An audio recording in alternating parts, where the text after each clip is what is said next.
2015 season. 300 athletes from 45 nations are competing on the legendary Troja course. Over the weekend, we're going to be watching the 5 classical classes. Today, we're going to be looking at first the C1 men, then the C1 women, and finally the K1 men final. I'm Matthew Layton, and today my guests are Nuria Newman from France, Vice World Champion in 2013, and Jan Benzian from Germany. I believe the first of his 8 or 9 World Championship medals were back in 2002. Welcome. Hello. Hello. So we're live, course side, we're just by the finishing line. It looks terribly complicated on there. Just describe the conditions, please. You went on the course this morning, so I think you should No, I tell us wasn't. about the I'm course. just in C2 this year. Yeah, but it's 25 gates. Like, it's a long time ago that we had a course with 25 gates, and it's pretty narrow. So like gates 5, 6, 7, 8, 9, 10. It's so close. So many did 2 reverse gates, like gate 8 and gate 9. So it will be interesting how they do it in the final now. Yeah, it was pretty intense to watch some of the best C1 and K1 men missing that gate number 9 and having to paddle back to get it. So it's definitely one of the hardest move in the course. So we have to look forward to what's gonna be happening there. Well, as you see, the course is about 300 meters long. A lot of water going down. It's, I believe, 16 cubic meters per second. These are the top 10 athletes of the weekend so far. They'll be going in the reverse order. They qualified about an hour and a half ago now in the semi-finals, and it's packed with big names with a couple of newcomers just to make it a little bit more exciting. We'll actually follow the screen. First on is Sasha Alexander Slavkovsky. Tell me something about him. Alexander Slavkovsky, I paddled with him in the juniors, and he was, as a junior, he was already in the big team, and he was always in the finals at World Cup. So I'm really happy to see him in the final, and I think he can go much faster as in the semi-final. Yeah, I think it will be interesting to watch him go first, because if he pulls a good run, it might stay at the top for a long time and probably even maybe win that race. Well, let's just talk them through. So just give us rough guidelines. I guess the first couple of gates are fairly straightforward, and a lot of problems this morning on gate 4, the first up. Yeah, it's interesting to go over the stopper from gate 3 to gate 4, like here. He's he's stuck too much in the stopper, but now he is having a good exit of 4. Yeah, it's usually you kind of want to go on top of the hole and get more speed to go like further away in the upstream and gain more speed. So he got a little bit stuck, but it was still good. Yeah, he's in the power man. He's more the technical man, and I think the course is quite good for him. Maybe he could go faster, I think. But they really packed them in from gate 8 to gate 16. It's about 35 meters. It's really intense, isn't it? Yeah, he's doing long strokes, but when we see Franz Anton next, will have much more strokes, but he's really having a big plate. Like, he's having twice big plate as me, so he's having much power on the plate, and he's having a good run, clean one so far. So it's not too bad. Yeah, I think no penalty so far. We saw that in the semi-final, many boys and girls had like penalties, and if it goes clean, maybe that will be a run that will set him like in a good position. The reference point from the semi-final, by the way, was Jezik in 91.8. Where was the touch? He picked up a penalty on the pre-last gate 24 on River Right. So that could be very expensive. I say we're 3 seconds slower than the time without penalties in the semi-finals. Yeah, he's not happy with the run, I think. For sure not. I think he can be like way more smooth. Like, we saw him doing like a couple little mistakes all the way, and usually is like flying through the gates. So he's definitely not happy, but without the touch, it could have been a really solid run. Not saying it doesn't matter, but the Slovakia trials are going to take place over 5 runs, starting with Spain and Poland, and then going on. And Michael Martin has decided to sit out this event. So I suppose if you're going to do a slow run, it's a good time to do it. Yeah, it definitely has to prepare. Like, I don't think the World Cup circuit matters too much for them, since they're like racing Olympic selections. So of course, we should watch the Slovak in C1W. Franz Anton, the doubles partner of Jan Benzian, who's just about to tell us all about him. Yeah, he have to need a good start, and he's good. He's not fighting too much, which is good. A good start at 4, a bit too low, like we in C2 yesterday. Good cross the stopper. Now it's a tricky session. He did it quite nice in the first run. And yeah, he's having control about his boat. A bit too late.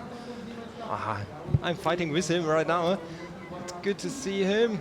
Well, let's say only 1 second down on the He's split. really stressed next to me, like it's really fun to watch. It's in the same boat. They are doubles pairs, by the way. Yeah, but he's having good courses, good lines. He have to be clean. That's his problem normally, that he's having touches, but maybe he's a bit too slow. You have to go faster, I think. We saw Alexander Slavkovsky with some little mistakes, and obviously Anton did the same, being too low in the first upstream, and it's good, but it could be better. But maybe if he keeps that run and have a really good finish, he could just sneak in just in front of Alexander, and There's an expensive 2-second is penalty. probably not going to happen after this mistake. And he lost as well, I think. He went too much to the right. Almost hit the wall, which is not something you want to do with your carbon boats. Well, let's say it's coming through. It's going to be 2 seconds. Might be expensive. Yeah, just second now. Yeah, moves into second. The pedigree there is clearly he was bronze medalist in the Worlds, and this season in the Europeans in Markelberg, 4 weeks ago was now. He came 8th, and that was an all clearly European final. Today is an all European final as well. Yeah, and the next one to go is we have 2 Slovenians in this final. It's pretty impressive, especially seeing Luka Bozic, who was in the lead for most of the semi-final run. And he's usually a C2 paddler, and he started C1 and was good straight away, like making finals. Yeah, but the next is Benny Zavcek. He's really good. He's so fast. Like he had at the Europeans, he had the best time in the qualification. So he's really fast this year. Obviously won in Taschen, and people say he's about the fastest when he's on form. I think so, yeah. But he's having too many risks for runs, I think. So pretty much on a 50 sometimes, or many touches. Like last year, he had 3 touches on being still 3rd place in front of me. Okay. But look at his race. Yeah, it's interesting to see the Slovenian C1 battling, because they all get really, really good and really fast. So, and he's already way faster than Alexander, like a second and a half after on the first split. So And we saw Andy Bercic messed up in the semi-final, so there's 3 guys fighting out for that top place. And he looked really, really safe. Like he's not fighting too much. Good lines, no risk. Pretty long strokes with a lot of power in it, I think. Short ways like this upstream. So no 50 at all. yeah, staying in the middle of the gates, which is quite a surprise. We usually see him like ducking the head and going really tight, but right now it's just like being conservative in the middle of the gates, and the boat is just keeping the speed, so it's a pretty good time. Will he have had feedback from the first 2 runs, or will this be his pre-plan? I don't think he would get feedback, because he's starting like really soon after them, and from the start you cannot see the big screen. So Under 90? No, close. 91. 91. It was the fastest semi-final run, and he looks really happy with it. So it's probably gonna set him up for the podium. But to be fair, doesn't he always look happy? He pretty much smiles when he comes over the line every time. Yeah, he knows that he had a good run, and a clean run actually. This is his most problem, I think. But he was really safe and powerful, and nice lines. He's happy, and maybe he will win with this race, with this run. Okay, well, let's just quickly a note about the weather. There's diagonal rain coming down, but the poles are still vertical. You can see in some of the spectators have had their umbrellas, but it must be quite unpleasant if you're watching and people, I guess, don't care if they're competing. That's why it's really good to be commentating. You're not under the rain. Well, so far 3 competitors to go, and Benny Sazcek is the first one to really put his hand up and said, I want this.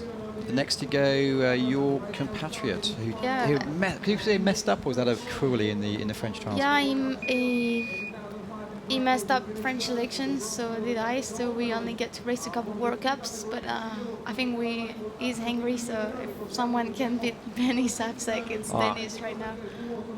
He made it much nicer than Benny, like the upstream. Really nice over the stopper. So he will have the best split time, I think. Or he go backwards. A bit slower, but he still can do it. Not much.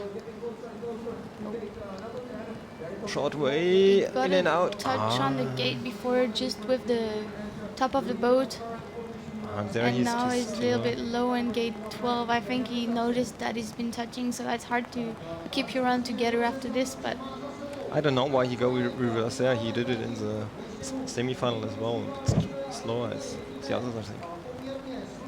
I am not too sure. I haven't discussed the technical options with him, but well, he's he way off. has his reasons. He's 3 seconds down. Obviously, they're talking about the 2011 world champion, and he won in Augsburg last year, but he's a bit down at the moment. Yeah, it's crazy that the world champion is not qualified this year for the worlds. Yeah, team trials were pretty hard in Po, and now it's crazy because so many paddlers are good, so it can be everyone's game. Yeah, I met him in Australia, and he was really good in February there. So I was surprised that he's not in the team, and today he's not happy, for sure not. No, one touch and one low upstream, and then your run is pretty much over in the C1 class. In this final, it's so competitive, and everyone's so good. So from the first 4, are you saying they're going for it, or they're being a bit more cautious? Or are you mentioning that Sapsek is normally the fastest, but he was cautious, and it looks like it's paid off so far? Yeah, I think all C1s are quite slow or not risky too much, so they try to learn from the semi-final and go smooth and get good lines. Look at the range there. Good shots, but this is 26-year-old Tomer Rek. This, I believe, is his first World Cup. He's been in lots and lots of world rankings. So far this season, he came 14th in Markelberg and 7th in Liptovsky. He actually won the Czech trials, however, so it shows something about his... he actually is not a member of the University Club, which is the club here. He's a member of the Dukle Brandis Club with Michael. I watched him really good in the semi-final, and he knows the channel pretty well. Maybe that's why he won the selection. He was too low a bit, but he knows where he have to do the strokes really well, and he's a fighter normally. He's fighting really hard always. Like he do it here, or he do it direct. Yeah, if someone's gonna take some risk, it's definitely Thomas Rek. Yeah. He's not gonna be conservative, especially after a little mistake in the gate number 4. Oh, and he's picking up his touch. He will have to really be strong on that second part of the course if he wants to make up for these mistakes and the touch. It will be interesting to see. The next split is definitely gonna be much slower than Benny Sapsek. Yeah, but Benny Sapsek was really good, so it's really 5 hard seconds. to fight. Even 3 seconds down without the penalty. It looks like there's another touch coming on. No, it was clean, I think. Oh, sorry. But yeah, his lines are not too bad.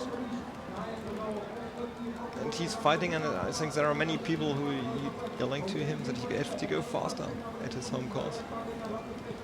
Yeah, it's really hard to find a fine line between trying to be fast and actually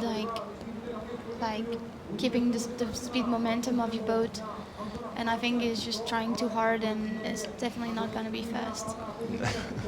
Well, as you say, he gave it 100%, but this time it didn't pay off. But to be in the final at his first World Cup, it's quite good. And Eva smiling all the time. Okay, we're halfway through, and Benji Sapsek is clear in 91.25 with a full 3 seconds ahead of the field, which looks incredibly impressive. But we do have, we only have big names to come. Yeah, I was really impressed with Matej Beneš semi-final run, and it didn't sprint for the finish. It was definitely a really smooth run, and he's also competing for Slovakia, and the C1s, Slovak C1s are so good. It's crazy. It will be so interesting who will go to the Olympics. Martika, Beneš, or Slovakia. But now look at the race. He gets daddy again, like short time that he second child is coming soon. Good, over the stopper. Good speed, he did it nice. He went the upper way. Oh, and he's taking a different option. He's going up all the way on top of in the wave instead of just staying on top. He's using the water. Unfortunately, he's picked up a penalty here, but 3.5 seconds nearly up. But he still can go in the top 3. He's having so long arms. He uses it quite nice, his body. he needs a really good finish though. But it looks like he's charging, he's just sprinting in the middle of the course. So I was speaking to one of the athletes, Adam Burgess, in fact, just before, and he's saying there's not really much time changed hands after gate 18. So it's really where you are in gate 18 where you're going to finish pretty much. well, it's just been making some time. Like it was 3 seconds like slower, and now it was only 2.5. So if he keeps going that way, maybe he will. Touch on 13, I didn't see this. I didn't see it, so it's got removed. He's looking to take a medal position, but it's not going to be fast enough for the first place. No, probably not, but it's definitely going for it. Well, as we mentioned, he provisionally, with a 2-second penalty, he's only 0.9 seconds down. He always is unhappy when he comes to the finish line. Even if he has a good run, like just with a touch, he's unhappy, always like this. I never met him when he was really happy. Maybe his hero was Martican, followed his example. Exactly. Slavkovsky is a bit different there. Well, next up we have the chap who has mastered this course. It's David Florence from the UK. Has the whole family here, a little child and wife and parents. And he, 2013, clearly he won the C2 and the C1. Last year, didn't make it to the final of the Worlds, but had a victory in the circuit. Let's see how he's going this time. They say he's he tries as well. Everyone tries as hard, but he's full on, isn't he? Yeah, he's a fighter. Like we will see his finish sprints. Yesterday in C2, he's using his long arms so good. So he's really, really good. Nice. Now here you can see him sprinting. As a righty, I think it's not too bad as a righty. Maybe some spots are better as a lefty today, but doesn't matter. He can do it if you like to. He's definitely the person that never gives up, and it's always crazy to watch him because sometimes although you think it doesn't look so smooth, He's taking I think it's a transmission mistake because he was obviously in the gates. Because it was all clean, my option. Yeah, sometimes it doesn't look that smooth and it's still like really, really fast, and you don't really understand how he does it, but it's just doing it. Well, he was half a second up at the first split if the 50 didn't count. Yeah, he lost it a little bit maybe. It's upstream on the right, but still a good line. And he will be faster. It's a finish sprint as Zavchek, I think. Yeah, he's having a good clean line. Bit too much through the stopper. Upstream. Well, it's going to be close. We saw him half a second down at the split, so it's a case of how does he make no mistakes and go for it at the end. Yeah, you can totally like make it. He had like a couple mistakes, was low in some upstream, but he's just paddling so hard that he's just making up for those mistakes. Father was an international, brother was an international, uncle was an international. Let's see how he goes. Oh, that's exciting. He's fighting. And that will be behind. 1 second out. But maybe it's good enough for a medal, I think, as well. Yeah, there's a big gap between David Florence second place and Matej Benus. Like, there's almost like, a second. But we still have 3 tough competitors to go. And Stan Jezek, he's not the youngest in the crowd, but he was. There was certainly some cheers for what he was doing in the upstreams earlier today. Look at the effort in David Florence's face there. Big arms. Long arms. Big arms and just putting all his strengths in every single strokes. Yeah, Luka Bosic now. They do like 50-50, like 50% they train in C2, 50% in C1. but he likes it, I think, to go in C1 as well. I will see if he can do it again in the final now. Like he had a really good run in the semi-final. Now And he that's takes the looking speed. really fast. He took a long way as well, but It's a long line, but it looks like the boat is always keeping the speed and is not using that much energy for doing it. So that's some energy that it will have for the bottom part of the course and that it will be able to charge. I didn't saw him losing 1 second. I think he got kind of stuck in that like In the reverse pivot gate. turn number Yeah. 9, went a little bit too far right. But the upstream looked much faster as Benny's. So maybe mine is definitely slower then, because it looked good. And That's the thing in slalom. You don't know which is faster. You have to take the time as well. Well, if you look at the split time, he's nearly 2 3/4 seconds out. So he's going to have to do something exceptional to take the silver, but it looks like the bronze is still open. Yeah, the bronze is still open, and then we have 2 left after him. 2 big boys. yeah, some really big names. But yeah, he's a solid run actually. I thought it would be faster. Well, David Florence was at 92.3. And Hey, time is running away. first place. Yeah, so he lost some time at the end. No big mistakes, but just a bit too slow. So just a word about your first impressions of the course. Is it a fair course? Is it? I think it's quite fair. Yeah, you can't do it like for righty or lefty. It's quite hard for the course setters to do it really good for the righty or lefty, but I think they try to do it quite fair. Okay, good. So now Sideris, he had a really good selection in Germany. He's pretty safe, and also the selection semi-final race, he was really controlled, and I think he has the chance to win the race. Clearly an Olympic medalist. Yeah, even with Benny's pretty top time. So Sideris, he has a paddle that looks a little bit too short for him. Okay. Yeah, he came from the school of Klaus Gebhardt from Augsburg, and he's having a short paddle as well, so it's a coach when he started paddling. He's looking good here, just fast but not as low as Lucas Vosic, and definitely tighter on the exit, so should be interesting to watch the first split. And he go to reverse and reverse again. And he's faster than Benny Sapsek from a tenth of a second. It's There he looked. crazy. That's great. There he lost a bit, the boat wasn't moving.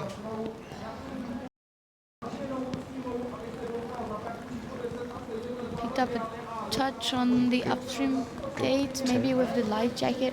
We saw the first 2 competitors go through without any touches, so it's going to be difficult to make up. That looked fast. Yeah, he's having so much power out of upstreams. Well, he's 1.8 down, but with a 2-second penalty, he's the fastest on the course so far. Maybe he can make up for some time. It's a really impressive run, like all the upstream, his boat is just bouncing back in the stream after it, and it's really fast. Yeah, he's having a big blade, so the pedal looks short, but the blade is big, so Well, as we say, time to go forward to have the silver will be 92.3. I think he can still win. No, maybe it was my hope. Well, he gets place. We know that Savchek has a medal. We know that Florence has a medal. We don't know what Stan Jezek, who about 30 minutes before his semi-final this morning, he was having a coffee wearing his normal clothes in the accreditation room. So he's obviously, a lot of these Czech paddlers are very much multitasking. All the Czech paddlers are really involved in the club life, and they're helping the club, and it's really good to see that the club system is holding on strong here. Yeah, Stanislav is doing a lot of jobs and technical stuff for the World Cup here, and also Elena, his wife, all the office. The race office, yeah. Well, 1 to go. It's Stanislav Jezek, and he has a fairly bendy style, doesn't he? Yeah, we call him Bendy Boy as well. Like his upstreams actually on the crossbar is fantastic. Like how he can whip his boat around, it's fantastic. I wonder how many times he's been down this course before. It must be thousands. Probably more. For sure. How old is he now? Do you know? I do. I'll find out in a second. Yeah, he started quite smooth. He's 38. He's born on the 21st of November, 76. And he's tall, so it looks like he's not paddling like as fast as the others, but he's actually like having his blade in the water for a longer time, so it's definitely going really fast. And his pedal is more than 150, I think 154. Yeah, good turnings. Like this he can do. He's really good in downstream combinations. As we saw, he's half a second off the pace at the moment. It's not much. He can definitely make up for this time, and if he's clean, it will definitely be a podium. But then he had a good finish when we saw the split times. But he still can do it, I'm sure. Now look at his upstream. He did it fantastic in the semi-final. Was okay, but he can do it still better. Benny was happy in the finish line. Well, he's nearly a second up in the split. We're going to see some noise That's from the crazy. Yeah, he was good in the semi-final there as well. It didn't look like he did the best upstream he could have done, and he's still like making up for 1.5 seconds. Let's see how much energy he has at 38 years old. So long arms, so long pedal, and he's using it perfect.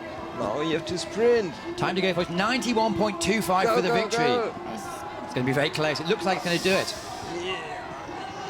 Oh! Gold medal for the Czech Republic. In front of his home crowd, perfect. Stanislav Jezik, who actually, he wasn't in the A team last season, was he? So he's come back from not nowhere, but he's come back and kept going. And when I know Jacek, he went off the office like 10 minutes before his start, went into the boat, and then he wins the World Cup. It's fantastic. Well, that's the first race of three. The voice who knew everything about C1 is Jan Benzian. In a couple of words, Jan, did you mess up the trials? Yeah, I was not good. Like Jacek, maybe the year before, I touched nearly every race, and then I went 5th at selection in C1, so pretty bad. But the good news is your direct competitors didn't medal today. No, Sideris, I'm happy with him, and Franz for sure as well, so they're good boys. Good. Well, Nuya Newman also, who's a regular here. Nuya, you didn't mess up in the trials because you had an injury. Well, I was trying to come back from injury, and I messed up in the trials. I was just not as fast as I wish I was, so I'm just taking my time and trying to come back now. And made it through to the semi-final for tomorrow in the K1. Just let me break off there. The confirmation of the results is Stanislav Jezik takes the gold for the Czech Republic, Benjamin Slavsek takes the silver for Slovenia, and David Florence takes the bronze medal for Great Britain with, well, you can read who came next. Yeah, and Sideris, without a touch, he would have second best time, so Jacek being good, Slavsek as well, but Sideris, he can go really good for the Worlds, I think. Well, let's hope it's a fair competition. The Worlds are going to be this season in London, in the Lee Valley course. The way it works out for the next few weeks, we're going 3 in a trot in the ICF World Cup Series. This weekend, clearly, we're in a wet but happy Prague. Next weekend, we go to Krakow, which is in the south of Poland, and then we go to Liptovsky, which is in Slovakia. Then we have a break for a month or so. Then we go over to Spain, El Sodogel, which is the 1992 Olympic course, over to your temple, which is Po. And then working Po towards should be a really good World Cup. I think all the people, like French crowd from here, is really excited to have the World Cup and then the World Championships in 2017. So everyone is excited, and hopefully it will be sunny and just a massive And Po is the nicest event. course, I think. Like, it's pretty nice made, nice water, big white water. Not like here or like Krakow. I didn't say it, the Germans say it. That's right, but I like Thanks. Po really much. And we are talking about C1, so you'll do, if you do as well as Estange did the last time we had a World Cup there, it'll be quite special, won't it? It was crazy. Everyone was just running on the riverside, and it's just the footage of it. It's crazy. All the crowd is moving to the bottom and just cheering for Tony. It was great. Well, we're in Prague. It's the course that's been built in 1983. It's been having World Cups pretty much ever since. The World Championships were here in 2006. In 2013, they took out the legendary tyres and they put in a new fittings, which I believe are similar sort of basis to London. Do you think it's changed the course much? No, not much actually. Like the character is still the same, like the eddies and the stoppers still It's just less dangerous because in the tires you had risk of getting stuck because they were holding with like middle chains, and now the rapid blocks are definitely safer and it looks more clean. But I really like the tires because you could jump on it and not break your boat. So now Yeah, with but the rapid blocks, it's like Not to say you're reckless, but I remember watching you a few meters from here, jumping in the main stream to congratulate Emily in 2013. yeah, I didn't know there was no water. That's stupid. I just jumped. I wouldn't do it again. in the water is dodgy as well. Yeah, I think it's good to work on your immune system to paddle in Prague. So, Nuri, just while we have a second, are we going? Sorry, no, we don't have a second. We're going to get straight on to the second final of the day, and it's the C1 women. I suppose the big news is that Ros Lawrence missed out. She actually came 11th in this. But these are ladies going to look for, say, a Frenchie to talk about first. Obviously, Jess Fox must be the name to look out for. But we have a couple from the Czech Republic. Katerina Hoskova never won a World Cup, by the way. She's been world champion, but she's never won a World Cup. Yeah, I think it could be her day. Like I saw her a couple of days ago, and she's usually just running and always doing things. And I was like, "Hey, how are you?" And she's just like, "I'm not coaching the kids. I'm just taking a day off." So I think she could definitely do well, and she's got energy. Maybe she needed to be not too much concentrate on the race. We will figure out. Yeah. First off, minutes. First off is 21-year-old Lucie Baudot from France. She was 17th in the world's last year in Deep Creek. Official ranking is 44, but I guess that doesn't mean an awful lot because she hasn't raced massively last year. In Prague, she came 12th, so it's a final in Sochi, came 9th, and Augsburg 23rd. So you must know something about her. Yeah, Lucy's coming from the K1, and she was in the K1 Women Junior and Under 23 team, and just last year, before team selection, did C1, and she actually had like really smooth, good runs in pole, like just switching sides and just middle of the gate, and was actually really fast, beating the other actual C1 woman. So she can, if she's online, she will have a really good run, and it should be interesting to watch. And she's more lefty, I think, or She's switching. switching all the time. Just to stress, we're looking at exactly the same course as the men have been down a few minutes ago, but I guess they may be equally technical, but there's obviously a lack of some strength here. She's looking really good so far, entering the hardest section, so picking up a touch. Hopefully I think all goals will spin 2 times. surfing the wave, and she's too low, missing that gate, so that's definitely some times that you have to make up for. And 2 touches already. So to confirm the basic rules, the green and whites you need to go downstream, and the red and whites you need to go upstream. If you go past it, you're allowed to come back. It's really fun to see Lucy in the team because we have like training groups, and she entered the C2 training group, so she's just with the boys, and the C2 are like pretty rowdy. So it's fun to see her that she was really shy at the beginning, and now she's just like stepping up and just giving them a hard time too. So it's really good to see. Well, in it the makes me semi-finals, we didn't see anyone go through without penalties, and Hoskova had the top time, and she had 4 penalties. So it's just shows there's plenty of scope. Yeah, so far we have 4 seconds penalties. Yeah, it's quite hard to go use a clean run here. Also, we saw it in C1 and K1. Many touches being happen. Well, the quickest pure time without penalties, as I say, was Katerina Hoskova in 1:15.4, so it made 1:19. 1:19. I don't think she will be 1:19, especially since she's just picked up a 4th penalty. But she's definitely gonna improve in between her runs, because I think she was over 130 on her semi-final run. So would have been good with less touches. She doesn't look really happy with it. She knows that it's not gonna be enough. It was a good run until gate 8, 9, I think. And the Yeah, touches. the top was really good. How many girls do you have in C1 in France right now to pedal C1? How many in total, or How many who race selection? how many? I think probably 12. And we have some more juniors coming up, so it's good. Yeah, more than we have in Germany.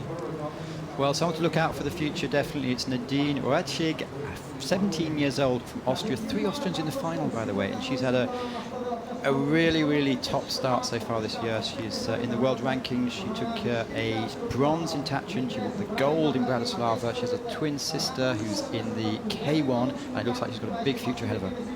Yeah, she did a demo run last year in Vienna at Europeans, and she was so good at the demo run. And I asked why she couldn't race the Europeans, and the federation didn't allow it to. So like, it's good to see her racing here, and she's having a good boat feeling, one touch already, crossing the stopper and the crossbar. Like, it's good for girls seeing dudes crossing stoppers and the crossbar as well. Well, she could be a real danger today because she had the second fastest pure time, but she had 10 seconds penalty, and still managed to come through this. She obviously has some pace. Yeah, and so far she only has 1 penalty. She got a little bit stuck in the first hole, but nothing really bad. Just like here, like the boat is slowing down, but she's still like keeping it in line, and she looks fast. And you can see she's 3 seconds up on the first split. She isn't changing sides, don't she? She's using her crossbow No, she's really just nice. using her crossbow. That's probably why we saw her jumping in that hole on her crossbow. Oh, she's picked up another penalty in gate 19. But 2 penalty, I think it's still not that bad on a course like this because all the gates, oh, come on.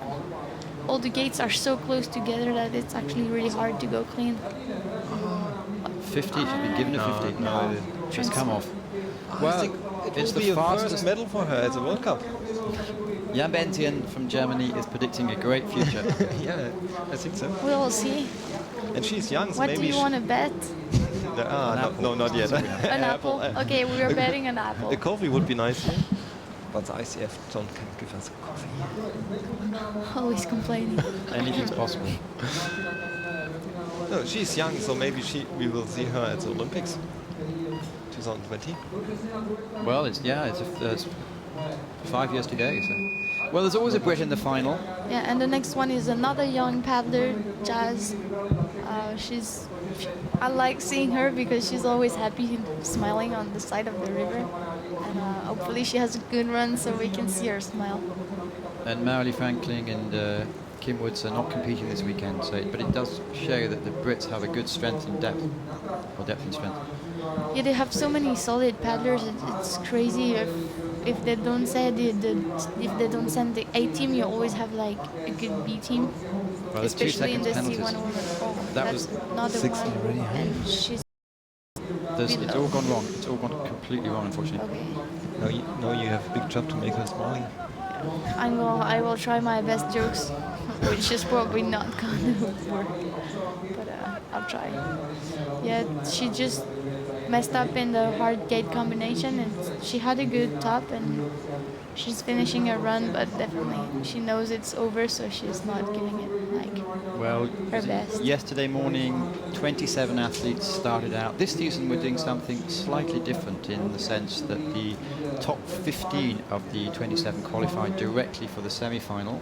So they had a bit of time off or not chance to do 2 runs, and then it was obviously the fastest 10 made it through to the final. But if you're faster than Ros Lawrence, then you're doing something right, really.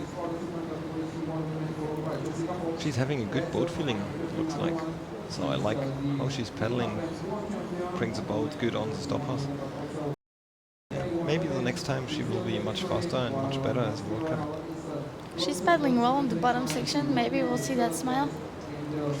No. Sorry, Jazz. Eternal optimist. You never know. Well, in 2013, in her first season, she took a medal in Bratislava, so she knows how to handle the big water well. Bratislava's big water. Well, sorry, not big water for you, but for most people it's big water. I didn't say anything. Bratislava is pretty big. Yeah, it is. If you want to know what big water is, go to YouTube and look up New Newman. Yeah, that's true. Should do that. What was your biggest waterfall? It was Metlaka, but it's an easy line. It's just tall. Oh, nice, clean. Your Your compatriot. teammate. What can you say about your teammate? Yeah, she didn't like to swap actually. Now she's spending quite much time in winter to learn to change sides, and she's doing it quite well. She's a bit Too direct in that hole and getting stuck. Then it's hard to get the speed in that upstream. Yeah, she was too passive, not active enough to go out of the stopper. But I think if she gets this combination like really well and she's not doing a pivot turn, she'll be good. Touching all forward. We saw that even the C1 men's were doing like She did two the same. reverse, and she's just going forward. It's a pretty risky choice, I think. She did the same mistake in the semi-final and did the same shit again. And Same. again. And she's too slow in swapping, I think. Go to the stopper again. She's really fit, like how she's training. It's like the boys do. Like she's really good in gym and gymnastics, and she's climbing and stuff like this. So she's really fit. But Last year she came 4th in Prague in the World Cup. Maybe she's not doing the good choices in the analysis. Eh? I'm not her coach. Me neither. And But I'm not German, so I can see it. 2012 she came 3rd, so today is going to be I disappointment. think today she will definitely be behind Nadine. Yeah, for sure. I'm She not was even 8 trying seconds. to pronounce the family name. Lena Stecklin, Yeah. not easy as Yeah. well, but she's having a good finish, I think. Like the top was struggling and the stop was struggling, but now she's fighting good until the finish. Like, Well, provisionally into 2nd place, so we were criticising a bit too harshly, but there are some big names to come. Lena had just one touch and the Yeah, time was not too bad. Definitely looking for the next paddler, because she's definitely faster than me in her C1 when I'm in my K1. Jessica Fox from Australia, she did the double-double. It's not basketball, it's Many times. Yeah, so she looked in the semi-final, she took no risks and went down really smoothly. Remember, just in 2013, she won the World Championships by 13 seconds. Then last year in Tachin, won the World Cup by 15 seconds. Yeah, when she has good run, like no one can go as fast as she does. She didn't train as much C1 as she wanted to do this week because she cut her leg just before the Riverside cross. Run into a C2 with fins, and it went through her chins and had like a really bad cut. So it was painful to stay in the C1 and. Well, she's up hopefully- at the moment. You can see her walking around with bandage on her leg, but she's up so far. Only 3/4 second, however. Yeah, she came with trouble a bit, but had a really good start. Really nice crossing the stopper to gate 4-5. But now she lost a bit time. I think with the split she's behind the Australian girl, behind Nadine. But she still can do it at the bottom. She crossed the stopper really nice, and she's swapping so fast. It's really nice to watch. She's number one. She is. She could do the majorette, she would be so good. But she's doing K1 and C1, and she's even better. So it's good that she doesn't do majorette because she would win everything again. Well, half a second up still. Making up for that time, so I guess that knowing her, she will have a really strong finish, and so impressive. It'd be interesting to see how she handles the next rounds, because normally she's the last one down. Yeah, she's having a nice run, clean, no touch. It's good for C1 goal, I think. Was it a clean run in the first semi-final? No, no one had a clean run. No one had a clean run, and she Pretty has nice, a yeah. touch where Nadine had like 2 touches, so now she has to beat 1:17. Well, she's going to do that quite... Ooh. Whoa! Yes, she moves in 4 seconds. Tongue out to say... Yeah, she's not much faster than the Austrian girl who had like 2 touches, but otherwise they would be in the same second. So it's really good for that new Austrian girls. Like, I think you're right. Yeah. It's definitely a name to watch in the next couple years and for the rest of the season. And we will probably have an Austrian on the podium. We have 2 more Austrians to go. Now, Brazil's poster girl for the Olympics probably coming up next. Oh, yeah, definitely. It's Anna Satila, who is still very young, but she's been around an awful long time and must have a lot of pressure on her shoulders, and was quite relieved to do well in FOS, wasn't she? I haven't talked to her about that, but I think she was really happy to do well in Australia last year already at the Junior Worlds, and at under 23 she had an incredible performance again. So it's really good for her, and she's definitely working to get to Rio. She's already been to the London Olympics, but she was like really young and didn't have much experience. So I'm looking forward to see her in the next years, because she's definitely been like on many races and increased a lot. Well, as we saw, she's over 3 seconds down at the moment. 19 years old, going to the Olympics 3 years ago. Yeah, it's good to see like the Brazilians grow up in slalom, and she's bringing it. That the Brazilians go good to the re-racing. Well, 2 seconds of penalties. Yeah, on gate 2 I think was too close. Easy gate, and she touched the easy gate, and not it's difficult. Yeah, it's crazy to But see she's very much, sorry, yeah. the improvement of the whole Brazilian team over the past like couple years. Well, the good news is the sun's coming out. Maybe not for long. And her run is really good so far.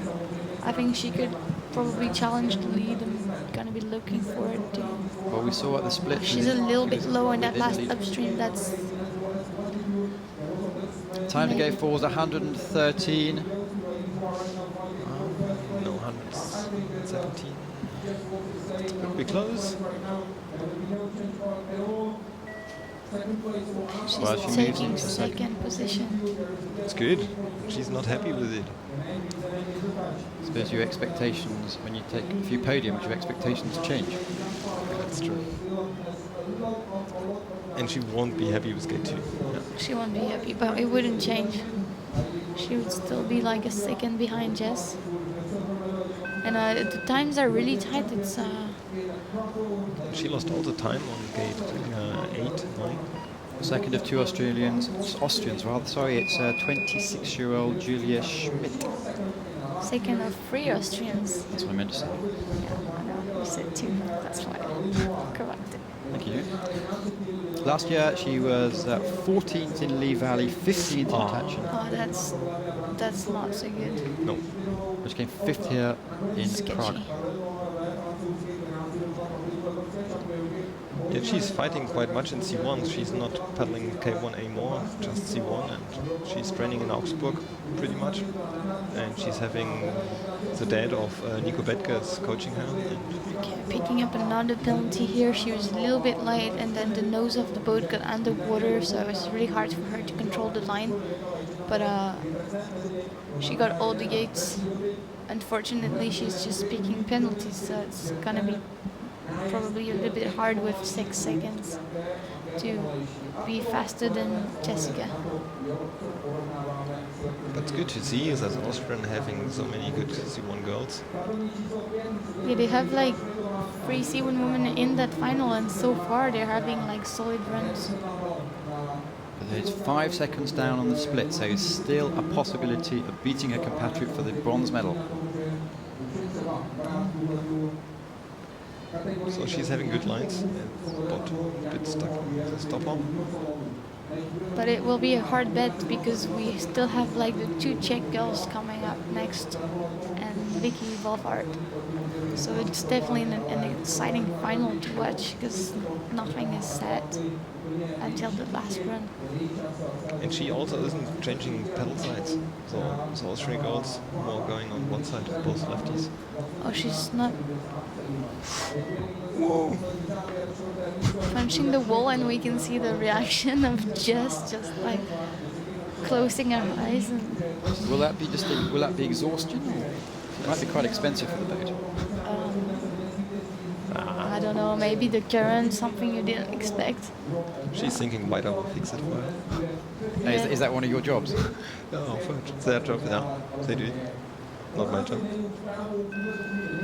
Yeah, there's a boat repair service if you paddle for Galasport or Vajda. It's really convenient. Good. This is There's the current leaders we saw, it's Jess Fox, and now it's the first with local knowledge. It's Monika Jakova from clearly the Czech Republic, still only 22 years old. yeah, she's definitely a young paddler, and I'm looking forward to watch her run in front of the home crowd, and not happening. It was too nice the way in, but she had to push more back. I don't know what the judges will say. I don't know if she rolled like under the gate or just on top of it. Yeah, but with the new rules, you can go again and you don't get a 50. Okay, even if she went upside down. Yeah. Oh, that's good to know. I didn't know that. That's for tomorrow. If it happens, you can instantly call and thank Jan. Yeah, I think if I roll and have to catch a gate up, it will be over for me. But 630. Well, dropping a little bit low here. And 3 touches already. But the pressure must be quite large on the locals there to perform, I guess, when you're so young. Every year we see her crying when she just either misses out on the final or at Prague, but she's walking back and catching. oh, yeah, it must be hard. I don't know. Like everyone is putting so much effort in training all year round that when you miss a race, you know it's just a race. It's nothing important, but you can't help it. You end up crying. It doesn't mean you're like very, very sad, because obviously it's just kayaking, so it's not real life. It's okay. But 17 seconds down. And the crowd are looking. Can you see them clapping on and saying, "Come on"? Yeah, it's good when they're still fighting, even when they don't have a chance on the medal. And it's good that the crowd is still there and pushing you up to the bottom. I mean, if you finish your run, it's just some experience that you take with you, some information, so it's definitely helping you getting better for next time. So I think it's important, and it's good for the sport. And people watch it that she's actually fighting for the finish. Another touch goes down. And hopefully she's not gonna hit that wall. That's what Good. we're looking at. Well, Jess Fox has a medal, which I guess is not the biggest news of the day. No, that is just definitely not a surprise. But we have two athletes who are faster in the semi-final, and see how they can do. Oh, that's not. What was that down to? Yeah, she was too tight in and tried to do the edge in. Oh, it's raining much. Victoria Wolfhard from Austria again. Yeah, 3 Austrians in a C1 women final. I think it's the first time in history that it happened. And she'll be 21 in a week's time. She had a good start already. Now we will see how she's doing gate 8 and 9, 10. Just, whoa, she is doing the reverse gate. I don't know if this was planned. No, I don't think so. She's definitely losing a little bit of time there, especially since she's picked up a penalty, but she was in touch on the first split, so she could still fight for the podium. But Good upstream, but then she touched again. another touch, that's gonna be harder for Vicky. She needs a really, really good run right now, from now till the gunner. She's also good in kayaking. Kayak is she? Yeah, she's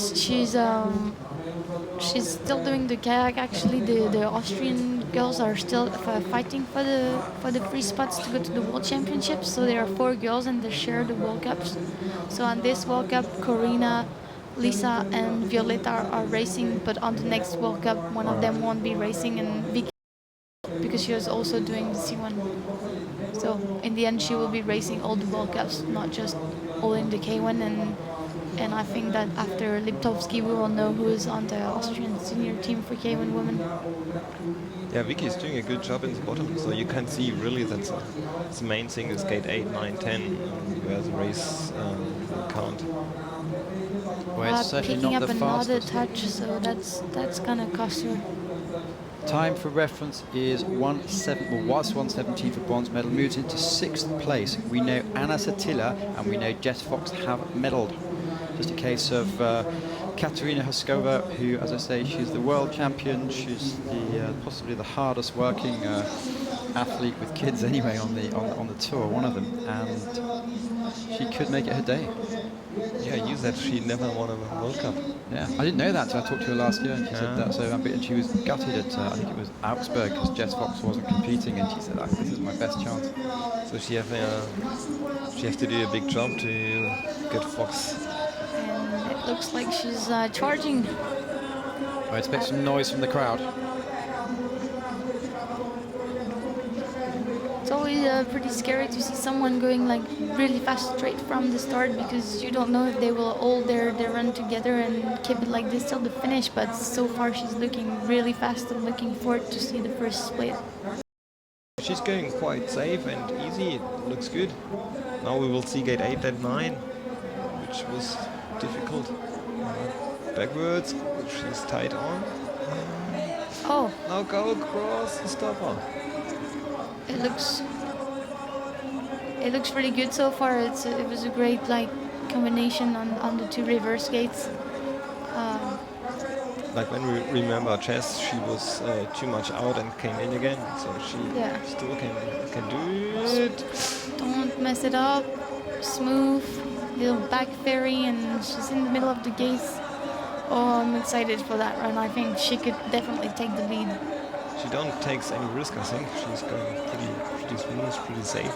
Well, so far we saw... Oh, and she's 2 seconds faster. 2 seconds faster. Jezek won the C1 men in front of his home crowd. It's now a case of 5 gates to go. That's a Good crazy line, thing. good line. Jump. And we can hear the crowd like And they're 50 going meters away insane from her. because they know that she can do it. She has to go faster, I think, a bit. She looks too slow. Well, the time to go for is 113.35. Go. All her think energy. she's got Good this. sprint. It's going to be really close. Good job. Look at that. Really There's, nice. She's flipping over. She's gonna be happy. Here we're gonna have the good smile. well, there's always a smile, to be fair, but there's a big smile. It's good to win a World Cup at his home crowd, yeah? And we see it with 2 goals without a penalty. Pretty nice race. Well, she really had the guts to go out and claim that race, which is what we want to see. But they're all happy. Heinz Austrians just 17-year-old Nadine just misses out this time. I thought she will have a medal. I thought Katrina would win. Just saying. Yeah, that's true. Well done. That's just Jan. I think we're going to let you go in a couple of minutes. Just summing up so far, your 2 Czechs have won on local ground, but we saw some good paddling today. Yeah, paddling was good. Even the girls, like difficult course. You could see 8, 9, 10, which is difficult, but the rest they did really good. I will see what we will do tomorrow in C2 on this place. We have to spin as well. It'll be interesting. Thank you very much for coming in to see us. Thank you for taking out time from your family and enjoy your race. And thank you for coming in. Well, hopefully we've got David Ford coming in a couple of minutes, but we'll have to see how that goes. Nura, it's just you and I for the next couple of minutes. It's so far been really exciting stuff here, hasn't it? Yeah, the C1 women were like really intense, like quite tight in just cut between the girls, and until the finish sprint you couldn't see what was going on. So we have Katerina Auskova winning the final with a time of 112 seconds, and just less than a second slower we have Jess Fox, who had like a couple mistakes and still a good run, and 3rd place is Anna Satila with a fast time and 2 seconds penalty, and she's in 116 seconds.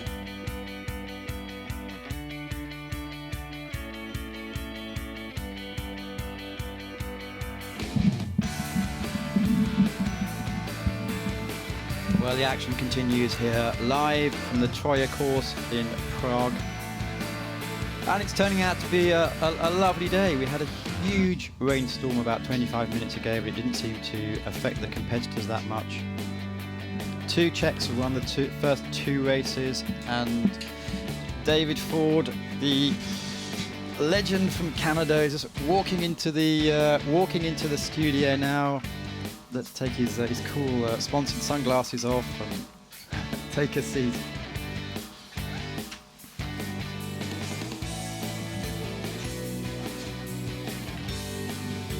So, Nuad, who stands out in the K1 final? I always regret asking this because you always name everyone. Yeah, it was a crazy semi-final to watch, and Boris Neveu is actually sitting first with a crazy run, like in the middle of the gates, not taking any risk and just being like really fast. So it was really good to watch his performance. And then we have 2 or 3 Czechs. I don't know if Andrei Tunka made it. Yes, he did. It did. So we have 3 Czechs in the final. So that will be interesting to watch. And of course, Mike Dawson. I'm excited to watch Mike. Who won the heat in great style. From one expert to another, it's David. How are you? David Ford from Canada. Thank you for coming to join us. Yeah, pleasure. It's exciting to be here for the first World Cup, and with such great action so far, it's going to be a good one for the K1 final. And Molmenti just scraped him, which is good to see him keeping the motivation up. Yeah, he's just back. He got injured last year.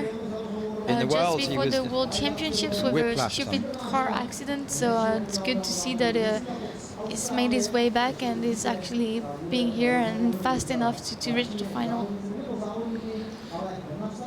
He's always an entertaining person here. I think, you know, he's either winning or blowing out in dramatic fashion. So it's cool to start the final off with him and see what's possible. Well, so far he was in Penrith over the winter and came 11th in a ranking event, and a month ago he was in Tachin and came 4th, so he certainly wants it. You can see in front of you the lists. Awesome looking, as we've mentioned, you have 3 Czechs, and you have Boris Neveu, who is the world champion, the European champion, and just never seems to mess up, doesn't he? The best shaking their head. No, it's like right now I don't think anyone can just like beat Boris Neveu. Is like the man to beat, and he's been so fast and so consistent over the last races, whether it was at Worlds or Europeans or even French selections. It's really good to watch him battle, and I'm looking forward for the last run of this final. Clearly he trains in the block of 2 with Emily Fair, so that must be, neither of them are too bad, are they? Must take up the level of both of them. Yeah, they're doing their own things, and it looks like it works, so it's good for them. Daniel Momenti, 30 years old, Olympic champion, more muscles than most. Let's see how he forces the course. Yeah, he's usually not the smoothest paddler out there, and well, you can tell it now. Definitely relies on the engines to get the boat moving more than style. But at the end of the day, it doesn't matter. The clock is the only thing that matters. And his first couple gates were way better than during his semi-final run. So if he managed to pull a good run all the way to the bottom, it will be really interesting to see who can beat him or not. And that was the tricky section, which he handled quite nicely. So getting sticky on the wave, though. It's not the fastest way.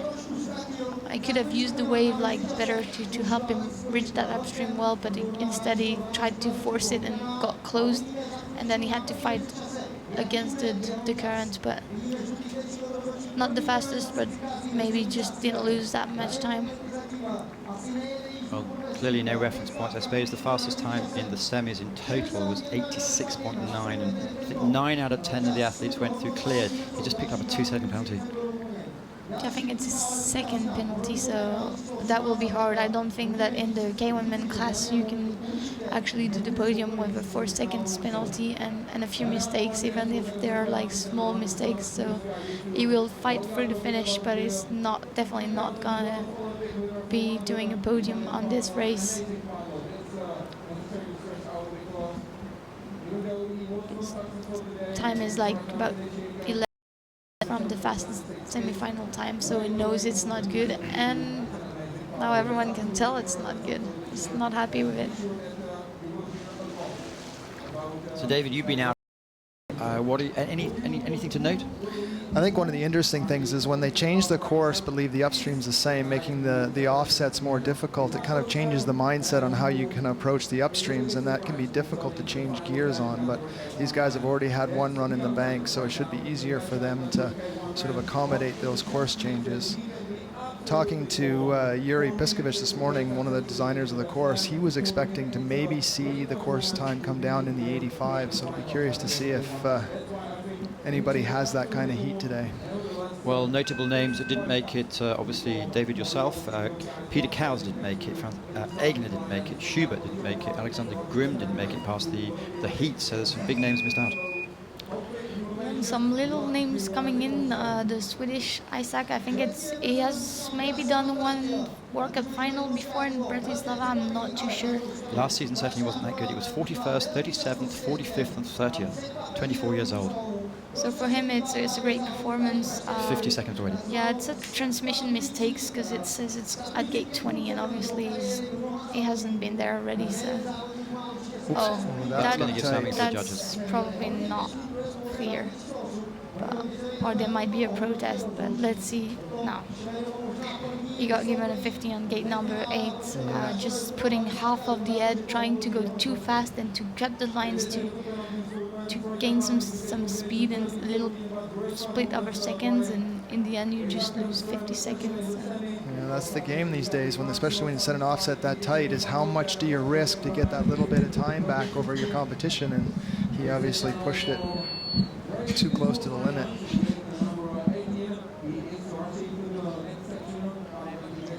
It's other than that, it looks pretty smooth on the course and would have been looking like a good run.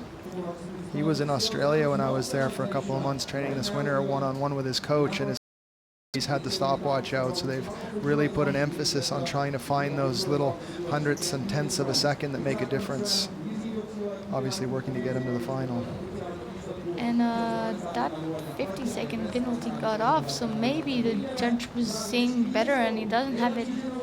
So we'll have to see how it goes with the video judge and then the protest later on. Just to clarify, what's the actual rule with the head? You have to have the whole head through? You have to have the whole head and part of the boat go through the gate, but the line is actually the outside of the pole, so there is a little bit of your mouth, say, or your chin that can be underneath the pole and still be inside, so it's tough to call. Maybe he was in. From the video we just see his head disappearing under that wave, so it's hard to tell. It's quite hard to tell.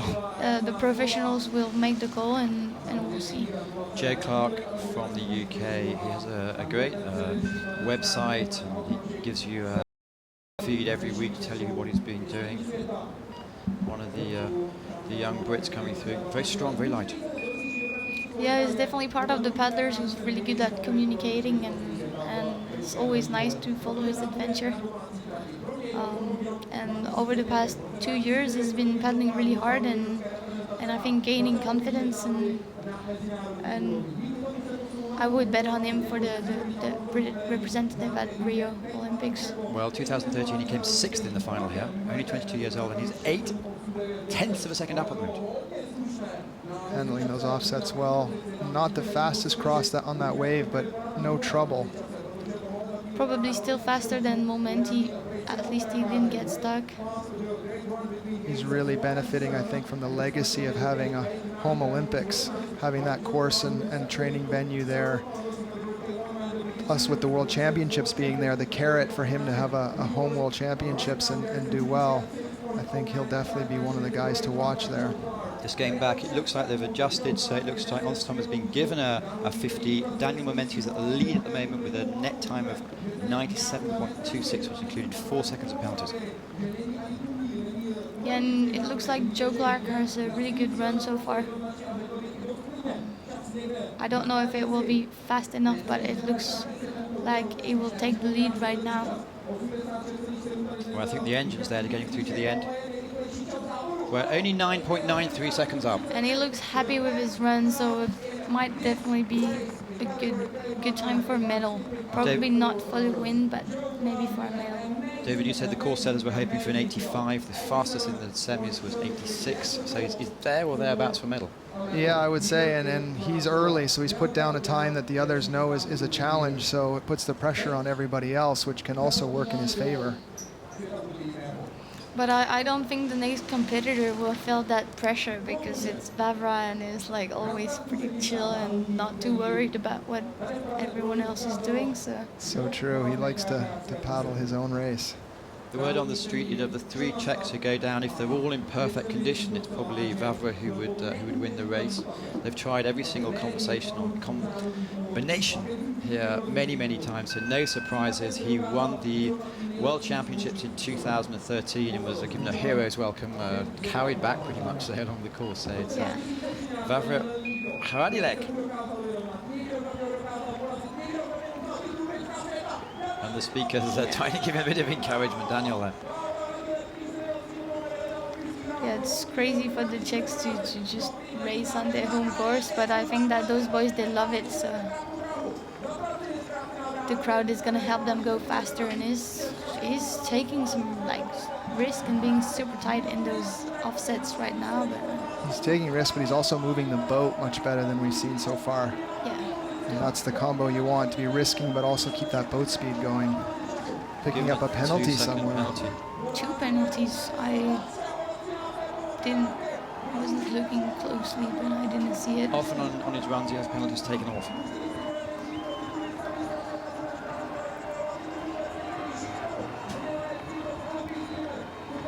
Still moving the boat well. Yeah, with a 4-second penalty, it's just held up there though with the stern on the wall. Another penalty there, it looks like. Yeah, 6 seconds of penalty, so the low risk approach certainly wasn't his tactic. no. But that will probably cost him like a couple precious seconds. And that quiet has certainly quietened down the crowd a little bit. But a smile and a thank you for the crowd, I guess. Yeah. And just a word about That the would have event. been a really good run without the penalties, and I think he knows it. So it's good to first start the season with the World Cup season with a final, and then risk it all. You know, K1M, it can be everyone's game, so you cannot be conservative, and you have to go for it. No regrets. No regrets. We're live on New Zealand TV. Hello there. Michael Dawson won the shootout event a couple of days ago. He was fastest in the heat, and he's on storming form. Yeah, it's so good to see Mike like going so fast, like in his qualification run and semi-final run, and he's been spending quite a bit of time in Prague. Like when they travel, they have to stay all summer in Europe, and Prague has became his second hometown, so he definitely likes it here. He's been spending lots of hours, so it should be interesting to watch. Well, I think he's joining us in the box tomorrow, so let's see how he goes. He promised to put on a show. He always does. Like yourself, very comfortable in the big water. Yeah, he's creaking too, so definitely switching once in a while from the carbon boat to the plastic boat to run some waterfalls and bigger rapids. So he won't have problems with crossing the waves. As you saw, he was 1.25 second down at the first split. Not quite that same economy of effort he had on his other 2 runs. Kind of a little bit tentative, actually. He was so confident on especially his heats run. That looked like a fast upstream. Well, 2 second. But he's picked up a touch on gate number 9 and kind of got stuck on that upstream 16. We have 4 seconds of penalties according to the results, and it's 5 seconds off, so they're 1.5 seconds slow in the actual, but there's another touch. Picked up another touch. I think that Mike and Vavra are just like doing the same kind of run, like trying to push it really hard and making little mistakes and touches. And another one. It might be part of that thing I was talking about where you got a sense in your head of what time is going to be necessary to win, so you start trying to find those microseconds, and by risking too much, start picking up penalties and making mistakes. Well, thanks to the crowd. And it would have been a really pretty fast time without the touches. And I think he's disappointed, but he's also very happy to take a final, and he knows he can go fast for the rest of the season. So he's definitely building some confidence over the weekend. And yeah, I'm looking forward to follow his next races. Well, so far we've had half of the field gone, and it is Joe Clark from Great Britain who put in a clear run of 87 seconds, but we'd expect some faster times to go through.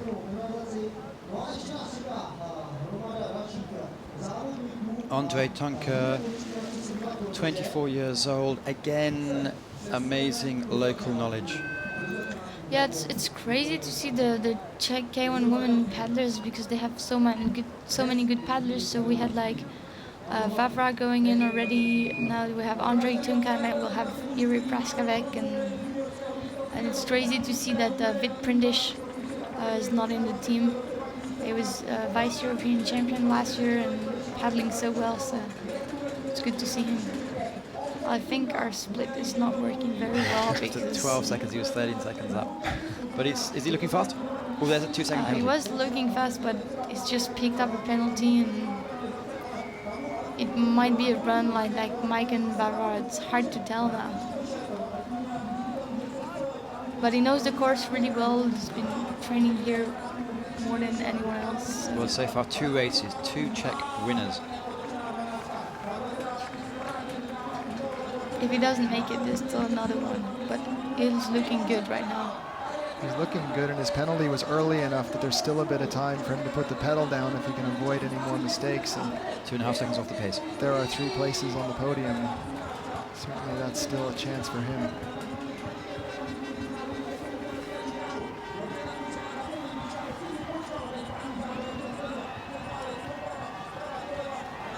Well, the crowd are certainly cheering him on through. It helps. That looked definitely fast. Like it looks there's like a another fast mistake. finish. So There's another 2 seconds, which could be That would be expensive hard. for the medals. But he was fast.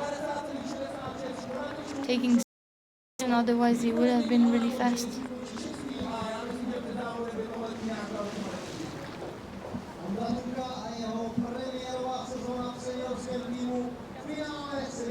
Running time of 86 is getting closer to that 85 that Yuri Priskovich Sr. suggested was possible on this course. I'm curious to see if his son is actually the one to be able to get close to that marker. Daniel Momenti's hand. That's great because Jay Clark, Just as you see. playing around. But it must be good for him there, because at the moment he's on the podium with 2 Olympians. Yeah, we saw many touches, and maybe the poles got slightly lower than during the semi-final run because it got sunny. So sometimes with like humidity, it's kind of changing the wire tension. That's a technical knowledge from Aaron Mann from the USA, who just popped in to give us some advice. Thank you for that.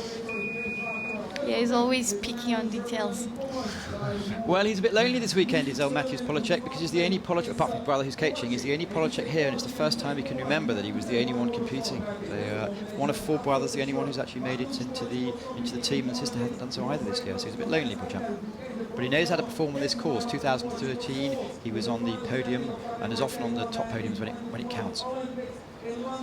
Just a second down. He's looking good so far, not being too tight and not doing any mistakes.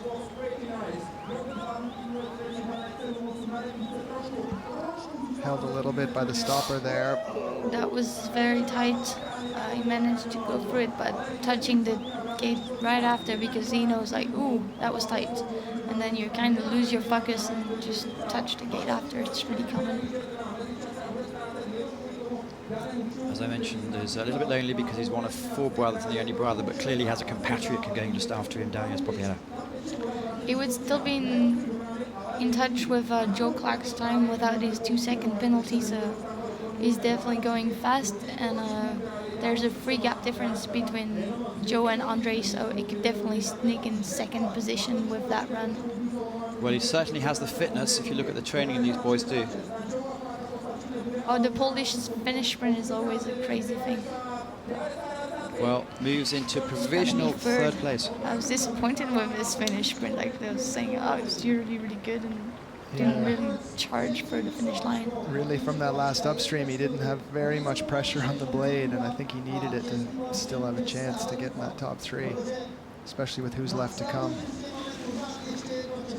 His fellow team paddler, Darius Popiela.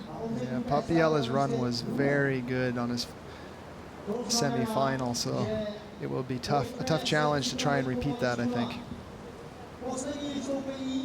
Yeah, we have 3 more paddlers, so Joe Clive is almost sure to get a medal, I think. The You never commentator's know. curse. The commentator's curse. News not bad, in fact. I've been really good on like seeing what would happen. I said that Oskova would probably win, and she did. So I'm stoked. Anyway, here we go. Last week competitor Daniel Popela, 28 years old, from Poland.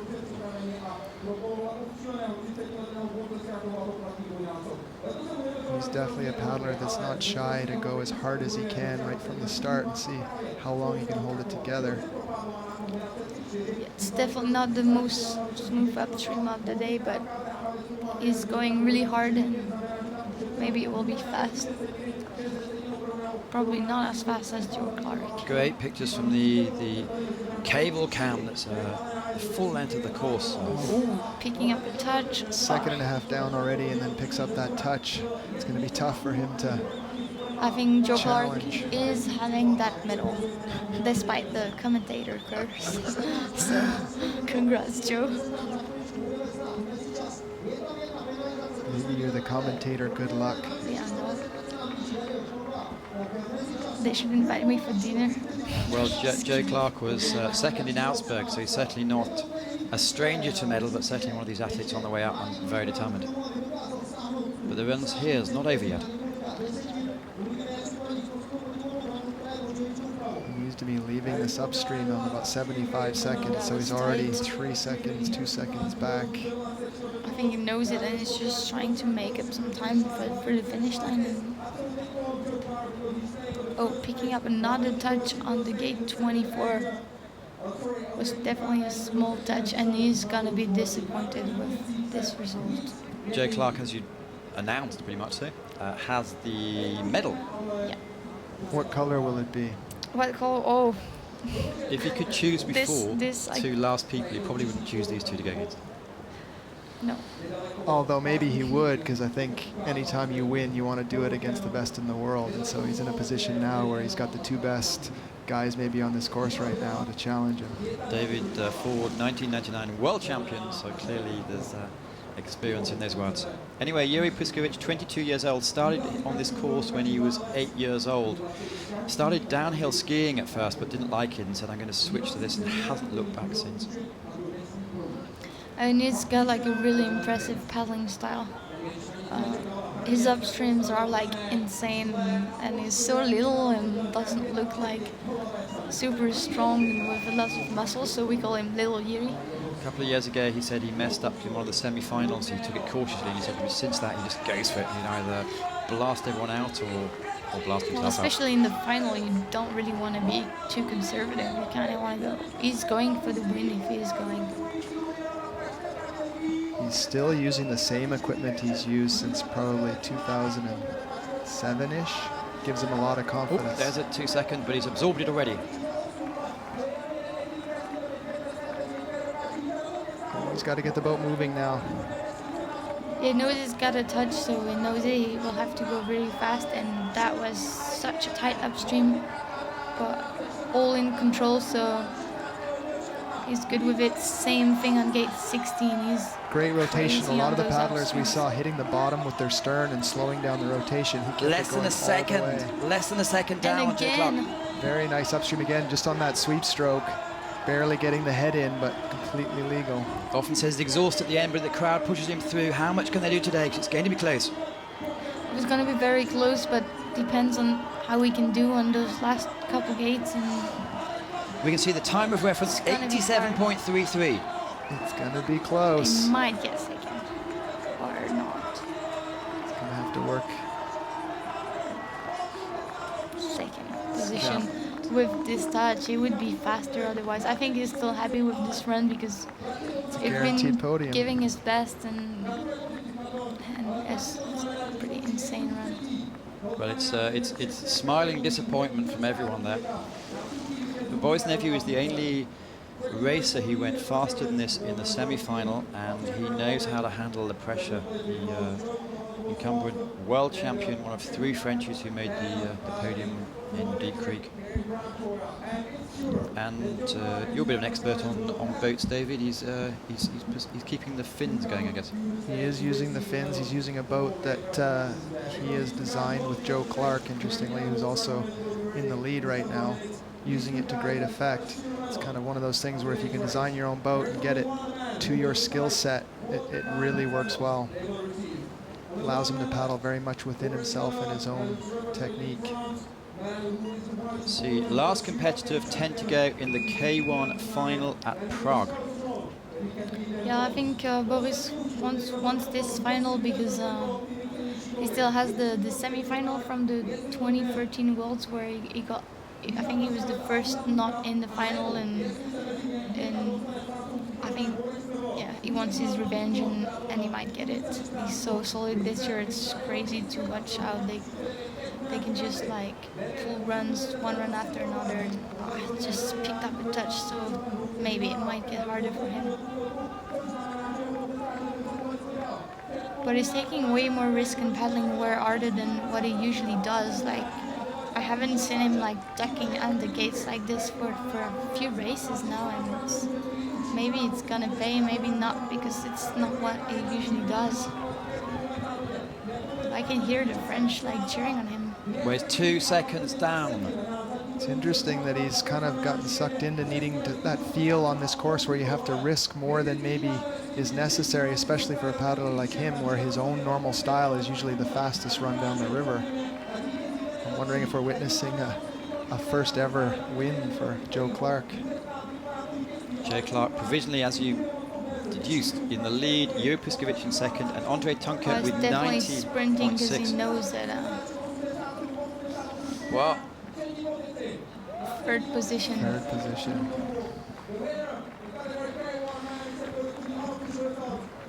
I'm just hearing through I think the. he's not happy with I'm just it. hearing through the problem is that Joe Clark is at the boat control and they're checking something. There's a feeling the boat might be too large. These are the words I'm hearing from my producer, and it's not a joke. So there's The an boat asterisk. might be too large. That is the words I heard from my producer say it is certainly at the boat control being checked for something. I'm assuming too light. There's no problem with having a boat that's too big, but certainly having an equipment control issue is not something we see very often. They provide the measuring equipment for us to make sure that our equipment meets all the standards, and it's up to the athlete to make sure that's the case. But Well, we'll have to see what happens there because he's certainly not on the podium at the moment. We'll have to see who is given what. Jiri on the right doesn't know. Yeah, Jiri looks a little bit confused, so Joe Clark. And you can see on your screen, you see Joe Clark at the correct control. As David said, it's probably for being too light. Let's see what the judges who, well, let's see what they decide. as a reminder for the rules, the boat has to be at least 3.5 meters long, has to be at least 60 centimeters wide, and it must weigh at least 8 kilograms. And if you miss any of those, you will be disqualified. Not something I've seen very many times in my career. Normally the problem usually comes with a life jacket not passing if something's going to be wrong. Well, are they taking it into measure again? You're seeing the live pictures at the same time as us. yeah, we'll see how it goes. It's usually not good because when you finish your race, your boat is usually a little bit wet. So it has to be heavier because your boat has to be 8 kilo like dry. And when it's wet, it's usually like way lighter, probably like 400 grams. So it's not good to play with fire. Well, we know that Priskovic has a medal. We know that Boris never has a medal. We don't know about Andrei Tunke, and we know that chap used to have a suntan.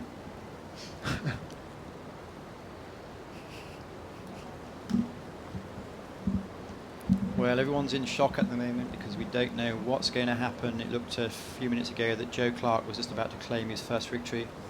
And now it's in the hands of boat control to find out the legality of the following the rules.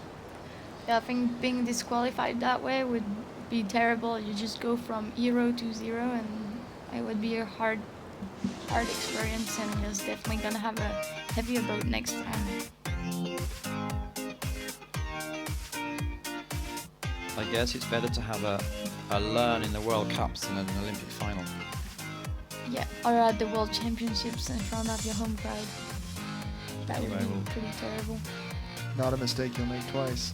But hopefully the like weighting system has a problem and is all good to go, and it's just like a little bit more suspense for the results. Well, the ever optimistic Union. We have no information here. As soon as we have information, we'll certainly let you know.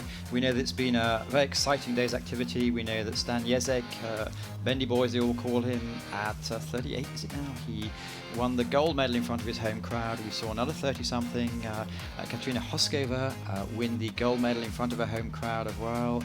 And we're still in suspense of the K1 men. There's an issue with Joe Clark, who was the fastest time with no penalties at the boat control. David, let's skip that for the moment. What are your impressions of the racing here? Can you say who looks good going forward for the world? The men's kayak class is so strong. I think that it will be somewhat course dependent as to who we see doing well, but certainly Boris Niveau is looking great. Joe Clark is looking great. Any of the Czechs, I think. The Germans will certainly come back with a vengeance. I don't think this was necessarily representative of how they... Just let me check whether that's official or not.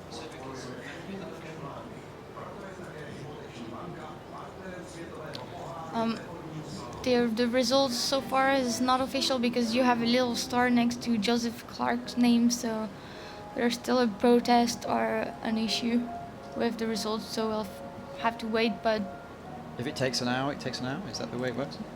it can take as long as it takes. We're gonna discuss it. And Well, keep following. We have to cut off this, but keep following on the internet. Go through the ICF site. David Neuer, thank you very much, and we'll certainly give you an update tomorrow where we're going to be watching 2 more races. Thank you for listening and watching. Bye.